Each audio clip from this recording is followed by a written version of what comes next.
Hello, and welcome to the next episode of the Digital Quill Podcast with your host, Mars Wilson. We are on episode 20 today. Can you fucking believe that? I can't.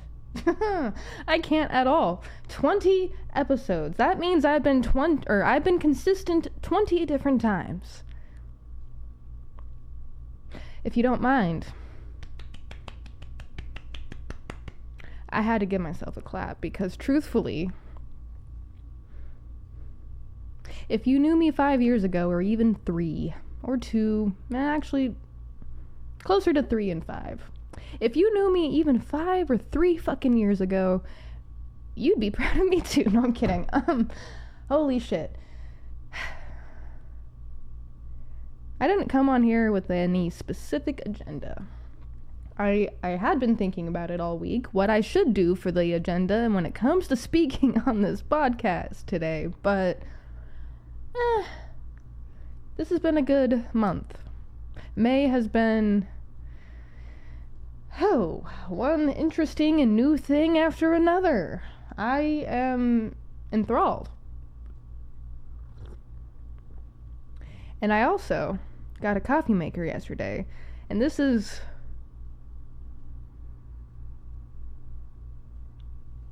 not my third cup of coffee. It is my first. So that's a thing. I am going to be overly caffeinated. Why?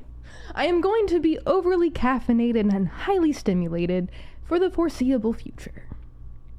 And that excites me because having ADHD and being autistic, I sometimes have a lot of energy, and when I don't, when I've been in the worst of my depression episodes, it scared the shit out of me.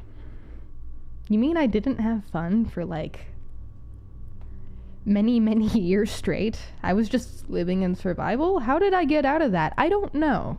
I really don't. I wish I could give you the formula and just be like, here, take this. This is what I did. And that's kind of why I do this shit, huh?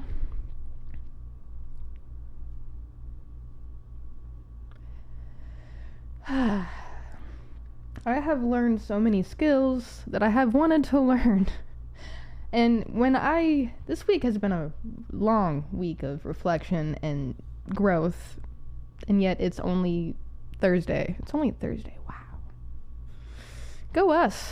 Go people of Earth. We might actually be doing the goddamn thing. I'm tangenting. You probably have no idea what I'm talking about or what's going on in my brain sphere right now. Do I even know? Yes, I do. But let me give myself a minute to collect my thoughts. Let me drink this bean juice of mine and do your breathing right now. That's one of the things that when we get on episodes, I want you to focus on. When I take a pause, breathe. All right? Just do that thing where you breathe, and don't do that thing like I do and hold your fucking breath after you inhale, because you're like, let me hold on to precious life. Oh yeah, I need to exhale. That was a internalized joke. If you laughed, good. If you didn't, I'm sorry. Breathe.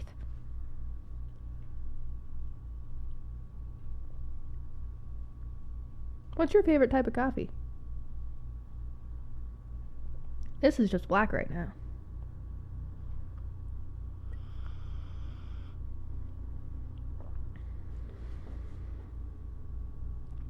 Thing is I don't even have my notes. So after the end of this episode, I'm gonna have to go back and watch it. I'm gonna have to watch it. And yes, I'm aware. It looks like I'm wearing nothing, but I assure you, actually, story time. Personal story time. Yay. It involves family and tradition and a few other things, and I hope you might like it. So let's start with personal story time about the dress that I'm wearing. There's 2 personal stories, actually, and one of them goes into the skills that I was telling you about earlier that I've learned over the years.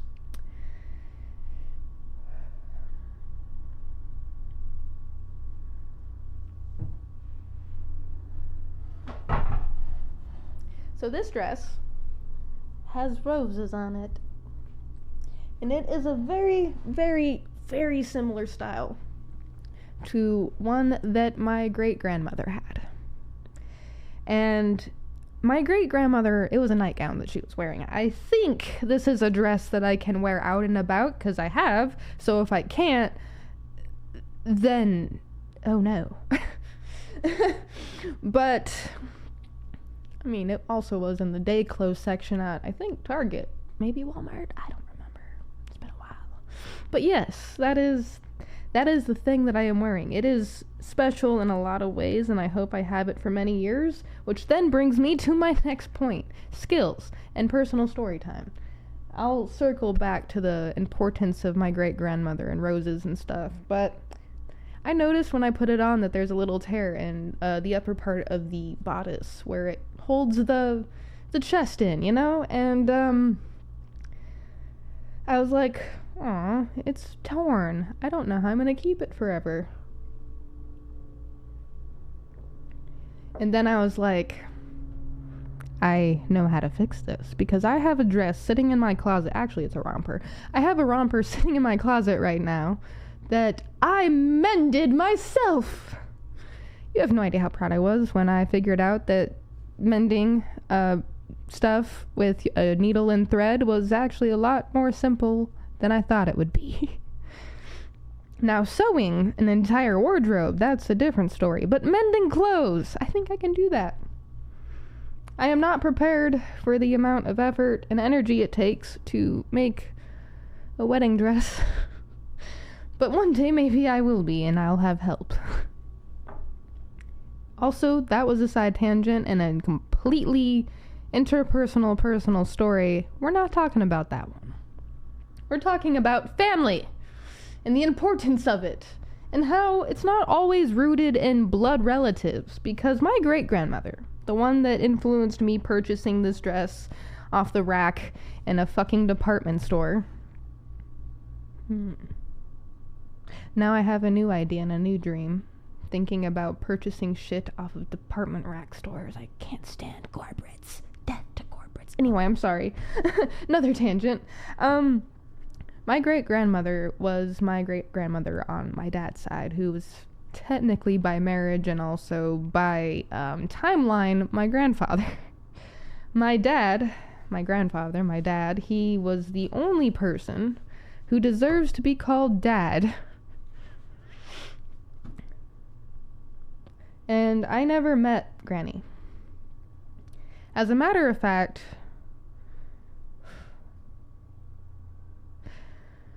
I never met Granny, and there was a lot of her influence in that childhood home that I grew up in. For a long time, till my mother's dog decided to eat the rose bushes. We had rose bushes planted in the backyard, and they stayed a long time, probably like over 10 years, I want to say. And in Arizona, that is really difficult, because if you live here, if you've been here, it is a testament to man's ignorance.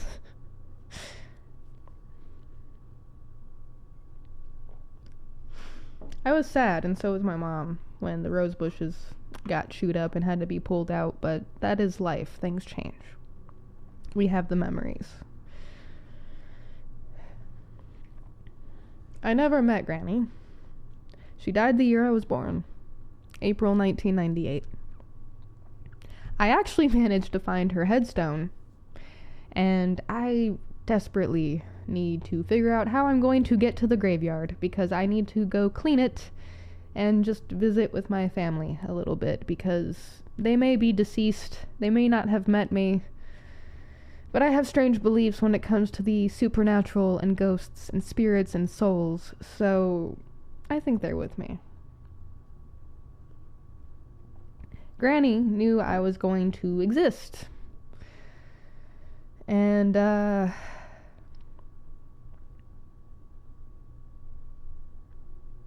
I don't have all of the blankets that she made me.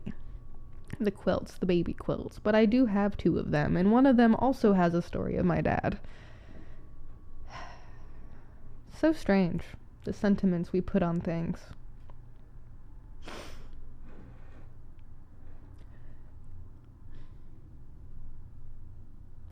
Just the fact that Granny wanted to make me blankets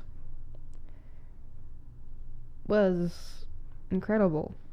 I never met her, and I never will until maybe after death, but she had an influence on my life, that's for sure, and she always will. Anytime I look at roses, anytime I see roses, anytime I think about roses, I remember her. I remember my dad's mom, because not only did that woman create the man who raised me as his daughter, she created a good man who raised me as his daughter. I was adopted when I was 7. 6 or 7, I think I was 7. And he was diagnosed with cancer when I was 9. And my mom told me, and it's something that continues to break my heart over and over again, is my dad never really had a chance to be a dad to his kids. There was a lot of life stuff going on that I won't share here today, but my dad didn't get to be a dad to his natural born children. Or his stepchildren. And that is all he wanted, was to be a dad, and a good one. And by adopting me, by choosing to adopt me, he did that. He did his dream. I wish I got the chance to tell him myself. But,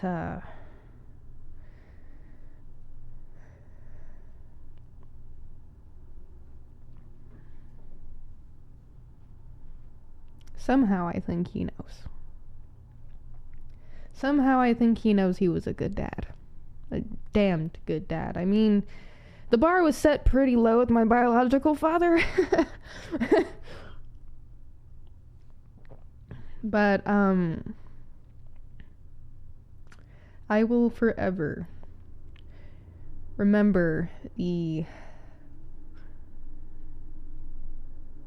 energy, the love, the light that came from all that. Even in a dark place, even in a dark time. So yeah, I have immense respect for Granny. Let's see, can I remember her name? Shit. Nina. Nina B. Yeah, I think it's Nina. I'm like blanking on her name right now because I've seen it on the headstone, but I've only really known her by name as Granny or Great Granny. Oh yeah, did I mention that I can now mend clothing, and I am really excited about that? All I need to fix this dress is literally a needle and white thread, and I don't have that, and I don't know how to get that, and I'm also, I don't know how to get that. Also, what size needle do I need? This is kind of small. Yeah, the threads are really small. I'm gonna need a tiny fucking needle. I need like some tiny thread, shit. But yeah, I plan on keeping this for as long as I can, because it reminds me of Granny, and maybe I should invest in a nightie instead to be a little more modest. But, baby steps. And also, I like dresses. I'm sorry. I used to only wear jeans. Only jeans. And then I started wearing shorts. And then I got into wearing dresses more often, and I'm like, you know, I can handle this. I now understand why people wear kilts. I like kilts, and if I could own a real kilt, I probably would, but that might slightly be weird. I don't know. Should I wear a kilt? Wouldn't it just be a skirt for me?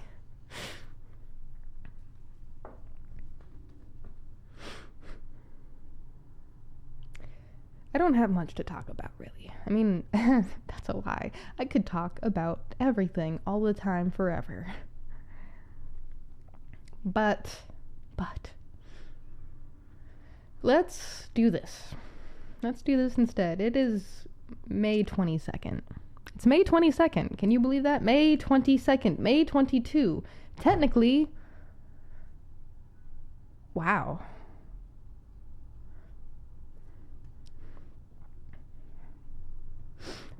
About 8 years ago, I graduated. Hold on. Hey, Google. How long ago was May 23, 2017?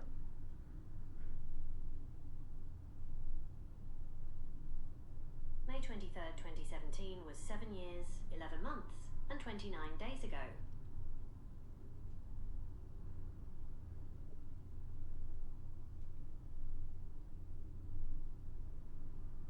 So 7 years. Still crazy. I remember my graduation day like it was yesterday. I'm pretty sure my dad was there. Not a windy day. Not a windy day whatsoever. And I'm walking up to the stage. Everyone was managed to keep their caps on their head. I'm walking up to the stage and I'm like, I knew this would happen. So instead of being embarrassed and shit, because I'm like, I expected this, I turned around. While the crowd was laughing a little bit, I heard some people chuckling. I turned around, I grabbed it, and I'm like, son of a fucking bitch. So I put it back on, and I'm like... And then I walk back down, and I'm like, son of a fucking bitch. But then years later, I was like, wait a minute. Wait a fucking minute. Not a windy day. My mom didn't bother to show up to it. I'm still mad about that one. I'm always going to be mad about that one, even when I let it go, because truthfully, that's a pain. That hurt a lot. Damn it. But, and that is why if I do have children, I will be at every single goddamn event. Even if I have to have 12 cups of coffee and get one of those strange Adderall packets that I see at the checkout at Fry's. Caffeine pills. I will do it. I will be there for everything because I knew what it was like when my mother wasn't there for me. And holy crap. That caused a lot of things that I needed to work on and still do. Tangent. Today is mostly personal stories. And I guess still kind of we're still getting to know each other, huh? We're on episode 20 of I have no idea how many. My guess is somewhere in the 2000s, but life happens while you're making plans to live it, and I don't have a solid plan set in stone. And I am fiddling with that because I can't not use my hands with something, so I'm putting it far away. And now I sit here and twiddle my fingers instead. Might be the caffeine. I might be fidgety because of the caffeine. Is this what the other things feel like? Nah. I've heard about the other things. That's not how they feel.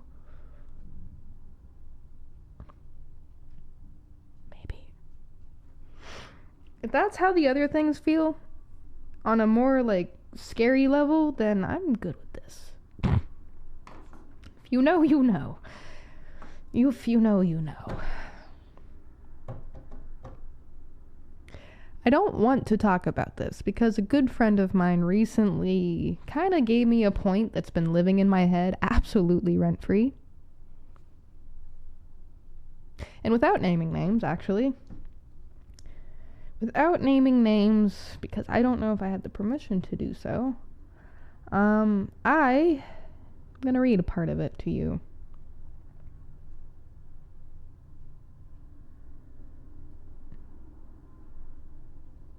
Let's see. Goddamn, we message sometimes, and it's buried somewhere. Where is it? For a future note, this is actually someone who's going to be a guest. I don't know when. I was supposed to do it, I think, on Monday, but I dropped the ball on that, as I do with a lot of things.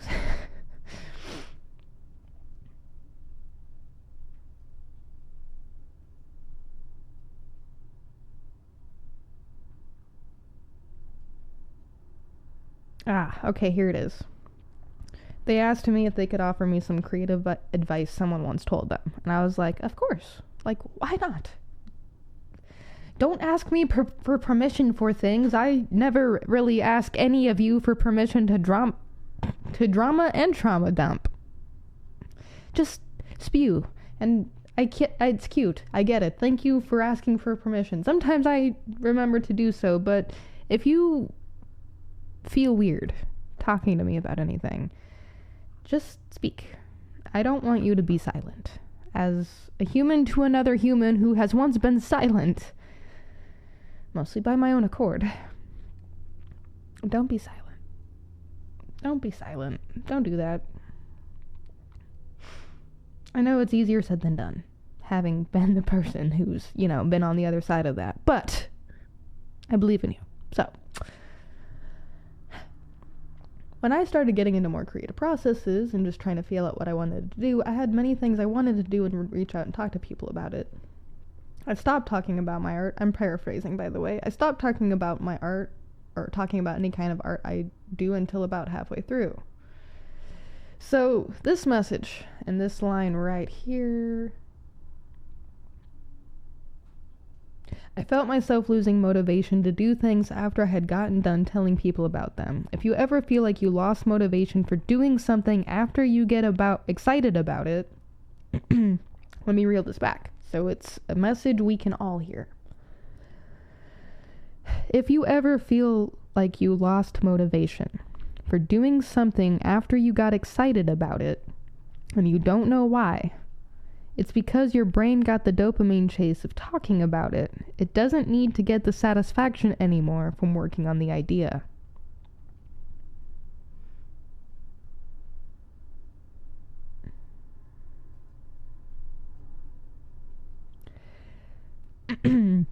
We're going to call this a form of hoarding ideas.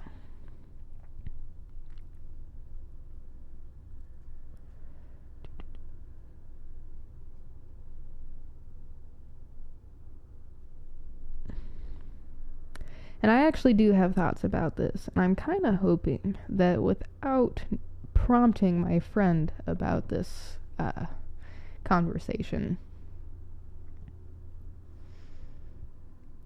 I really like all of the things that his friend told him. Because it's like, I don't know. It's good advice. When you want to do something as far as creative goes, just go out and do it. Don't put your energy into talking about it.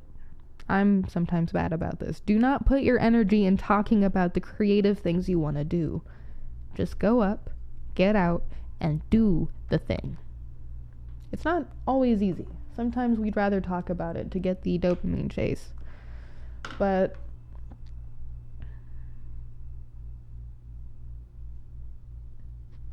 part of that advice I actually took a little bit with working on 21 Days Gone, and I'm not sure with this specific project I needed to, because there's a lot of things, actually. A lot of stuff I had to let go in writing and continuing to write this book. Rules and stipulations and so much shit. Oh my god. You get to watch my hair dry up. I get to watch my hair dry up. Interesting.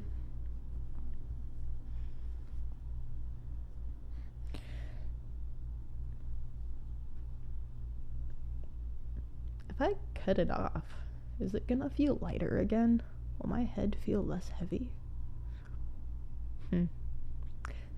Out loud thoughts I should keep to myself.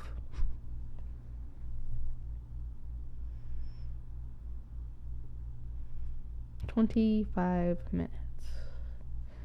25 minutes of hanging out here when I should be doing other things. Like the thing I was just talking about. I've had a lot of breakthroughs. And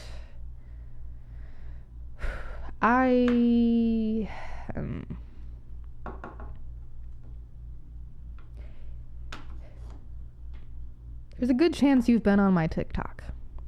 There's a good chance you've been on my Substack. There's a good chance you've been on my Twitter X, my Facebook at one point or another, my Instagram, my Reddit. Maybe not my Reddit, actually. I don't talk about that one a lot. There's a good point or a good chance you've been on literally any of my social medias, so you know that I post a lot, sometimes nothing at all. I'm not shy about what I post, and I do have reasons for that. It's not completely a lack of self-awareness. At one point it was. Sometimes it still is. But we have such a unique ability to document and preserve the human condition for other people to feel more human, for other people to feel less alone, for other people to be fucking entertained.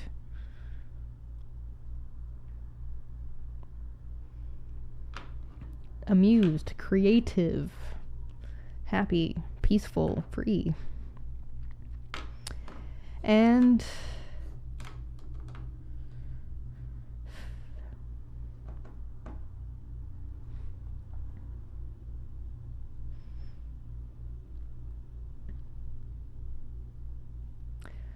this is a lot of conversations in one for a different day, because here we have social media, the future of social media and the economy. We have the economy, we have the social climate, we have a lot of nuanced topics within this little sphere here.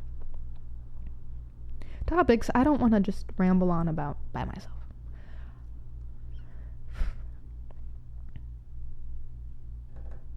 And I will circle back to what I was mentioning just now. But if you've been here, you know that I am not shy about my thoughts, about my emotions, about the mess, the chaos, the calm, any of it. I don't ever intend to be. It would feel weird to hide behind my walls, because I've spent a lot of time trying to get out of them, get out of survival. Learn to thrive, learn to live, not just survive. It's been a model of mine for fucking 10 years now. At least 10. 2015 was interesting.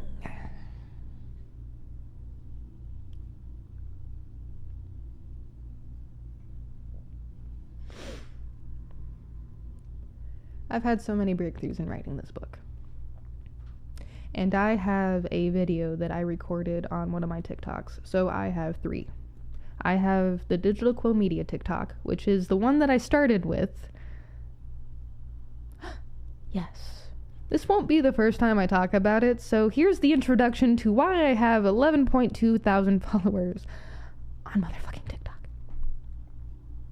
It's a wild story, and it's one of the things that actually created like a disconnect from me and the internet, because yes, I am a writer. Yes, that's what I want to do with my career. Public speaking and writing and photography and meeting people and this and just this. Like, this is what I've always wanted.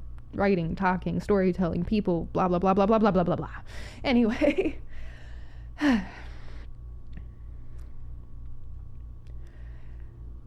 Before we get into the rest, let's continue with that side tangent.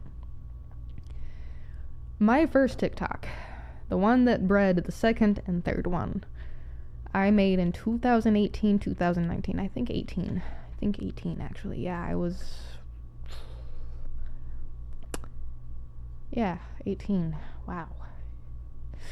I made it in 2018, and I was kind of posting on it a lot. It became my new home online, and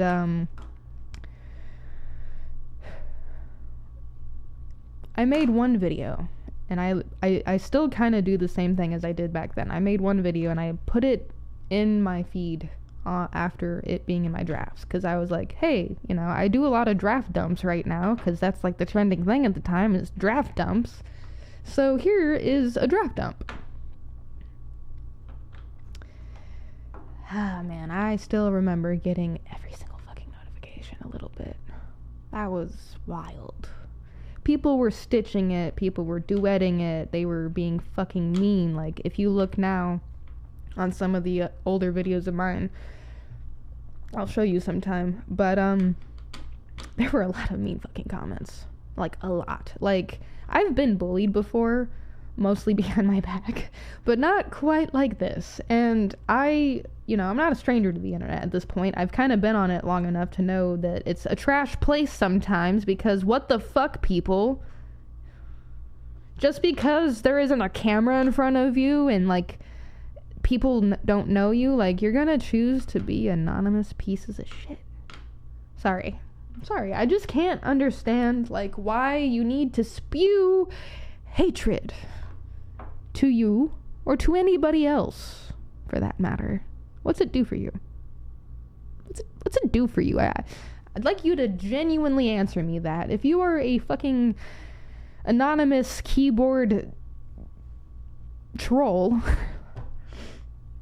come out into the light. Come tell us for a moment what satisfaction you get out of being an anonymous asshole. An anonymous asshole. What do you get out of that?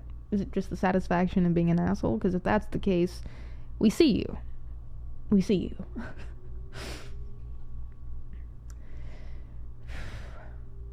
I went from like 200, 300 followers to, I'm not shitting you, 8,000 and 10,000 within like 4 fucking weeks. Maybe even less, actually. I had like 99 plus notifications every 10 minutes I opened up my fucking phone, and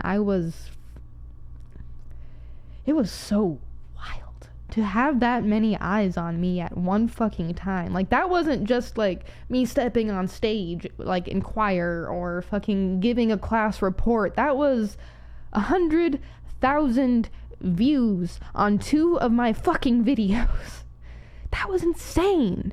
That was so fucking crazy to go from like 30, 100, 200, 600 to 100,000. Now I'm at a nice 200 views per video. If 200 views could interact, that is all I need. All I need is 200 people to consistently interact. I don't need millions. I don't need thousands, really.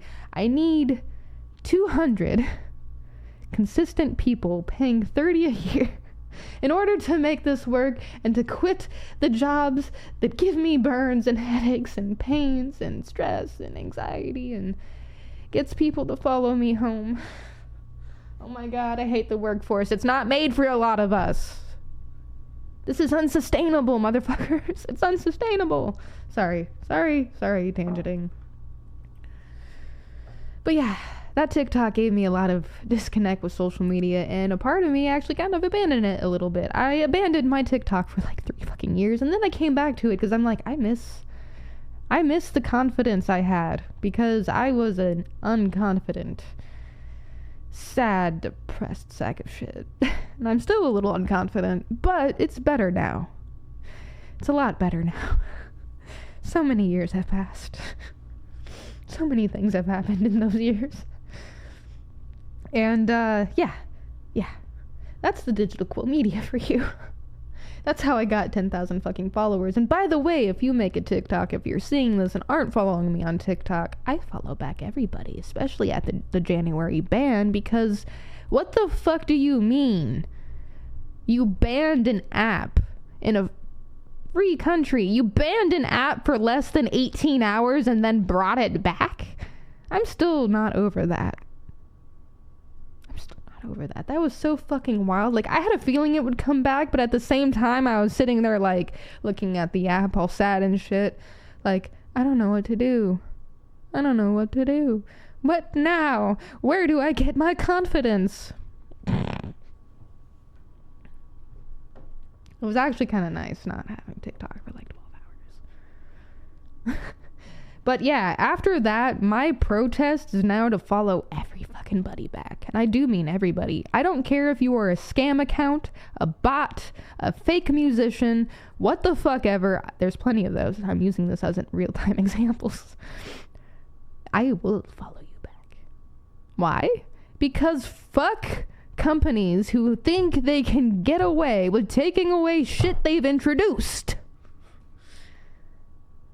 This is supposed to be a free will world. A free country. Maybe. I don't fucking know. Anyway. I then created, I think last year or the year before, the Digital Quill Press, which is mainly for my writing and podcast and other projects, because the Digital Quill Media has so many sound video clips where I'm just lip syncing or acting or skitting or whatever. I really am tired of doing it alone. Oh my god, I've been tired of doing it alone for like the last 5 years, so if any of my Digital Quill family members would like to, I don't know, move to Arizona or move me out there, let's make all the content, all of it, every single piece of content, let's do all the stupid like group trends and there's so many things I have ideas for that I need other people with. I am done making content by myself, for myself. It is for everybody, with everybody. Sorry. It is the caffeine. I am overly caffeinated and overly hyped for all of the shit I have planned, especially today. But in general, just, I'm doing things. I didn't think I ever would, actually. I didn't think I'd ever do anything at all, ever again. I thought I was done with doing things, but nope. I made the second TikTok, and then I made a third. And this was a lot more recent-ish. I want to say like late last year. And that one's private. You're not going to see it.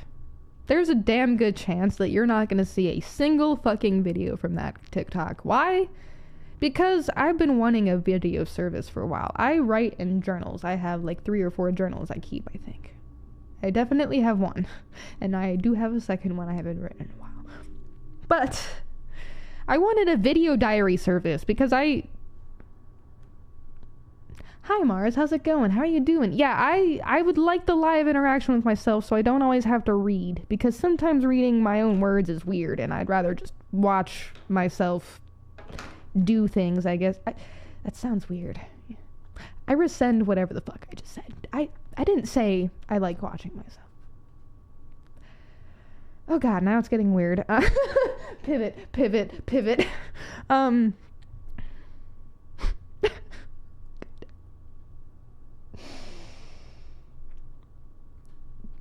I hate my brain.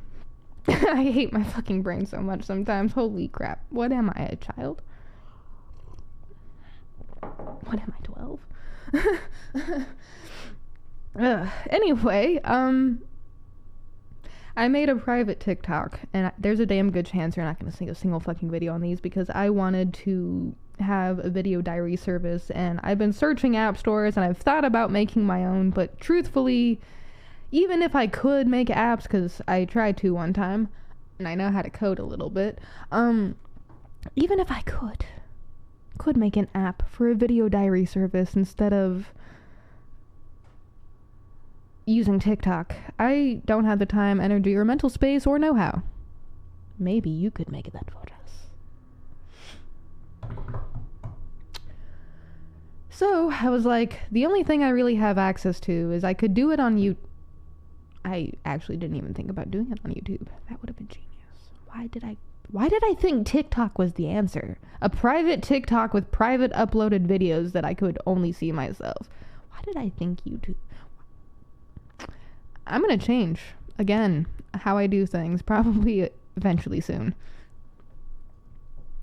I'm gonna wrap this up soon. But I created the private TikTok because there's a lot of shit that I work through emotionally and mentally, and sometimes having the physical appearance of myself, like talking about shit, kind of helps the dialogue and the process along. Plus, it gives me material for if I'm in a bad headspace or a good headspace to like show qualified professionals, and also like be able to reflect and go back if, you know, whatever. Anyway, I did that, and I made a video that I am almost certain I am actually gonna pull from and use one day as a piece of content. Probably not anytime soon. Probably a long time from now. The premise of that video I made, and why I tangented all of this to get to this, was I knew in writing 21 Days Gone that I would have to face an enormous amount of walls and bias and pain and trauma and memories. I knew writing it wasn't going to be easy. I mean, I literally chose to write my truth into a fiction. This thing didn't fucking help. Being on my shoulder for the better part of my adulthood. Kidding, I love you. But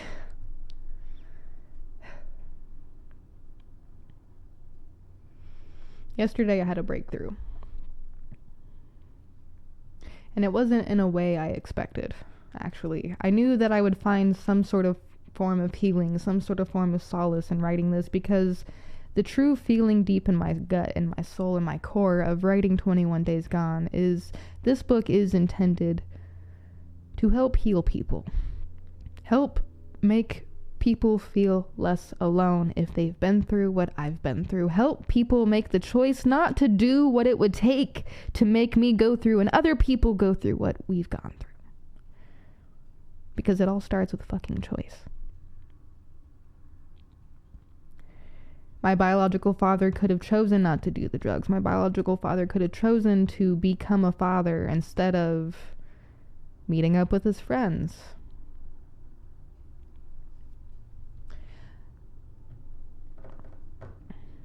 My biological father could have chosen not to do any of the nasty shit.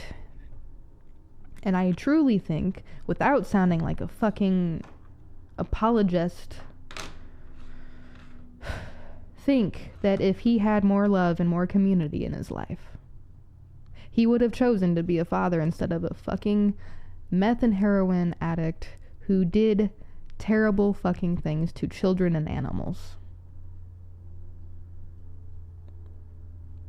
I have spent so many years studying the brain and the human condition and using my own experiences and listening to other people's stories. And this isn't just from quoting one of my favorite people. This isn't just rules I created. This is just my experience. I didn't create these rules. This is my experience. And the rules that I didn't create, my experience, is if he had more love in his life, more community, more people around him, more good things instead of being left the fuck alone, he would not have chosen the drugs.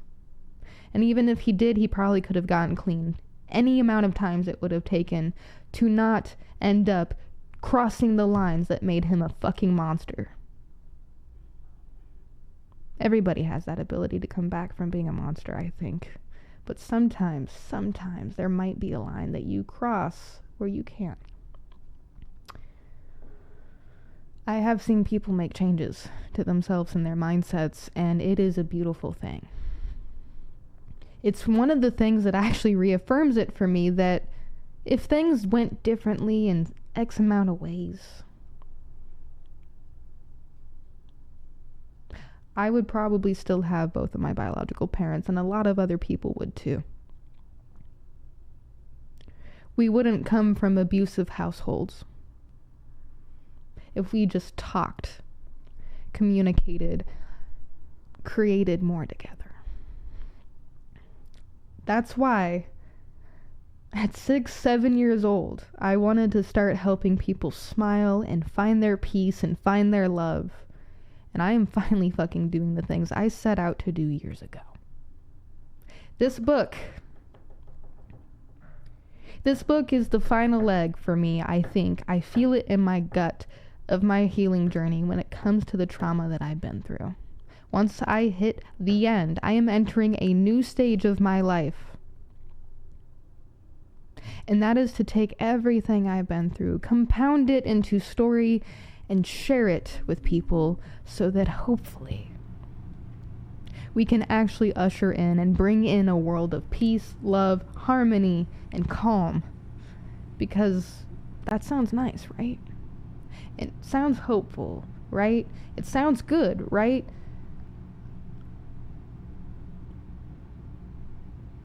I don't know where I get this unwavering belief in peace and in humanity and in people, especially with everything I've seen and been through. But at the same time, with everything I've seen and been through, that is where it comes from.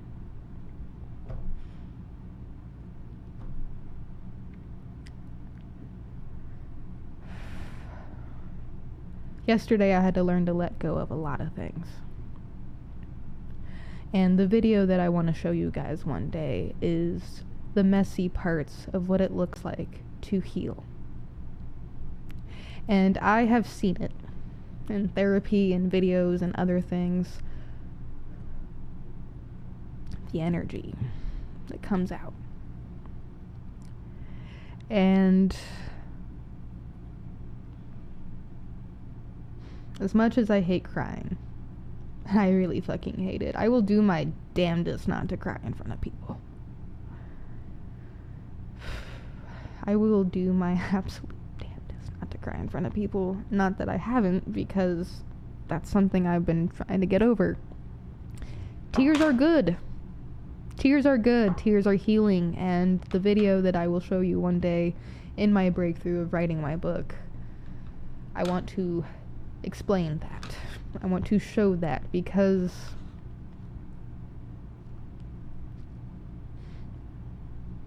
it's just my experience.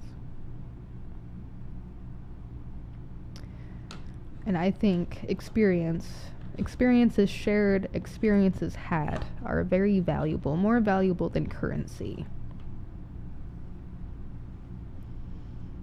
And I'm going to let you guys ruminate on all of the tangents and things I've said today. Today was an intense episode and a roller coaster of personal stories and anecdotes of getting to know me and why I'm writing this book and why I'm podcasting and why I want you on another episode at some point. I saw the other day in a comment section how people are like, we have too many podcasts. I am of a different opinion. I think having podcasts in this day and age is a brilliant idea, and I don't think we have too many. I don't think we have enough. I don't think we have enough people talking to each other live, conversating back and forth. We have people hanging out in comment sections, and that's good. It's a good tool, it's a good thing.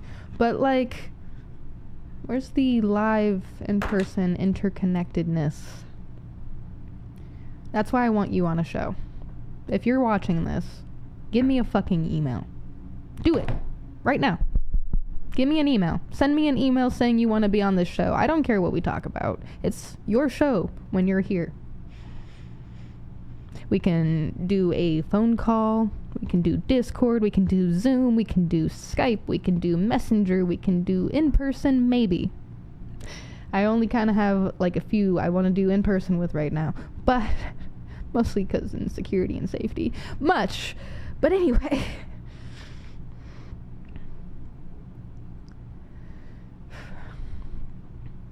Be on my show.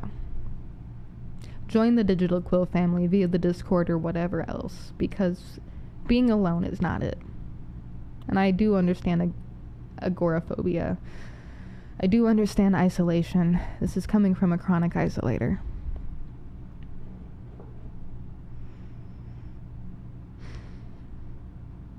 Join me. Join me in sharing your story, even if you think it's boring, because I guarantee you there's somebody in this world that doesn't. There's somebody in this world that needs or wants to hear your story. Come on. Email me, dearmars2023@gmail.com. Join my Discord, link in the fucking comments or whatever.